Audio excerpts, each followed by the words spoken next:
Nero, the Roman emperor who played with fire. Imagine ruling the mightiest empire the world has ever seen, only to lose it all in a single day. This is the story of Nero, an emperor driven to the brink.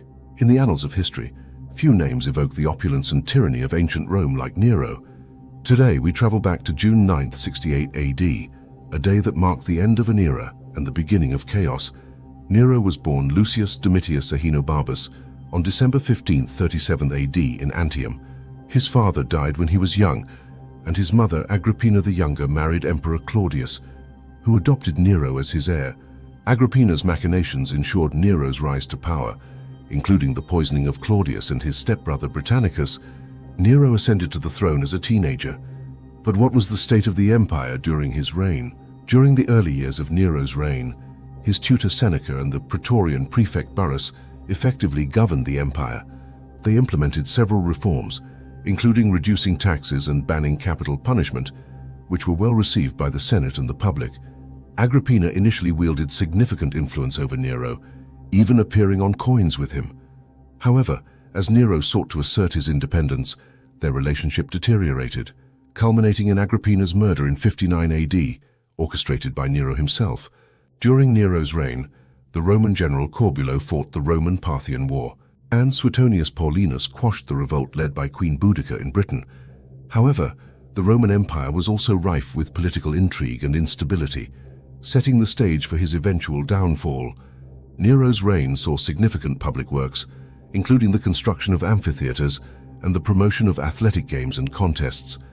He also made public appearances as an actor, poet, and musician which, while scandalous to the elite, endeared him to the lower classes. These passions, while endearing to some, alienated many in the Roman elite and contributed to his image as a self-indulgent ruler. Rumors persist that Nero played the fiddle while Rome burned. What truths lie behind the Great Fire's ashes? Nero's personal life was filled with scandals, including the murder of his mother and 2 wives, and his controversial marriage to the castrated slave Sporus. These actions contributed to his reputation as a tyrant and a madman.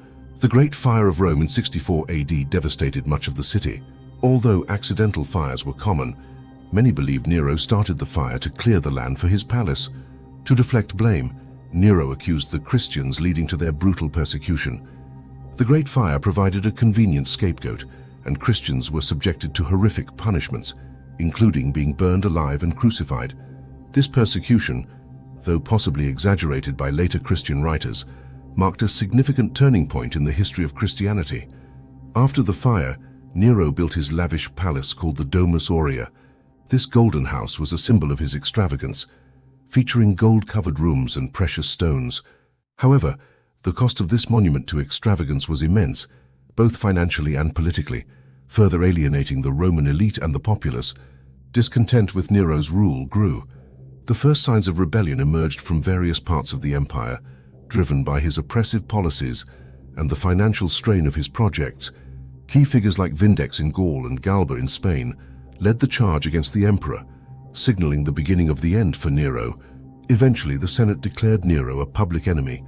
This unprecedented decision was driven by his tyrannical actions, including the execution of rivals and the financial exploitation of the empire.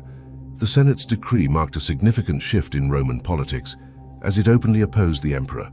Faced with revolt, Nero fled the city. As he abandoned the capital, he was consumed by fear and paranoia. His flight marked the collapse of his authority and the unraveling of his power. As enemies closed in, Nero's despair grew. According to historical accounts, his last words were, "What an artist dies in me," reflecting his self-perception as a great artist.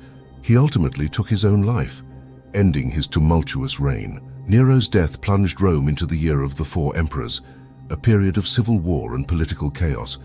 The empire struggled to find stability as multiple claimants vied for the throne. Nero's rule is often remembered for tyranny and waste. After his death, Nero's memory was subjected to damnatio memoriae, an official condemnation that sought to erase him from history. Despite this, his legacy as one of Rome's most infamous emperors endures, with historians continuing to debate his impact on the Roman Empire. His reign also saw significant cultural contributions and reforms. His complex legacy continues to be a subject of historical debate. With Nero's fall, the Flavian dynasty rose to power. Vespasian, the first Flavian emperor, restored stability to the empire and initiated a period of relative peace and prosperity. Nero's life was a mosaic of art, power, and madness.